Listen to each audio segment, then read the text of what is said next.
আসসালামু আলাইকুম গাইস, আমরা এখন খাচ্ছি খাইতেছি।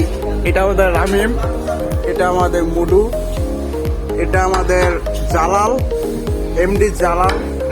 এর বসাই দাও আচ্ছা মুড়ি দিয়েন তো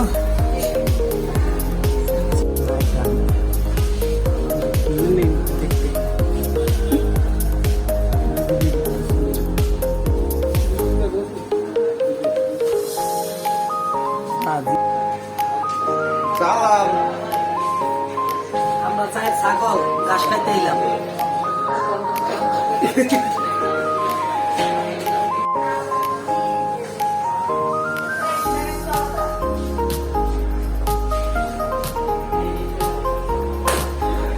আসসালামু আলাইকুম গাইস, আমরা এখন সুলতান ডাইনে কি খাইতেছি রামিম? কি খাইতে আইছি কান্দির যাওয়ার ভুটকির বস্তা আর কি আর দেখি দেয় গুছিয়ে বললো তো কাচ্ছি দিব এখন দেখি দেয় ইনশাল্লাহ নাকি উঠলে করে দিয়ে এখন করে দেবো। আমি খাইবার পারি না ও আমার দাঁড়াবে আমি খাইবার পারি না ও আমি খাইবার পারি না।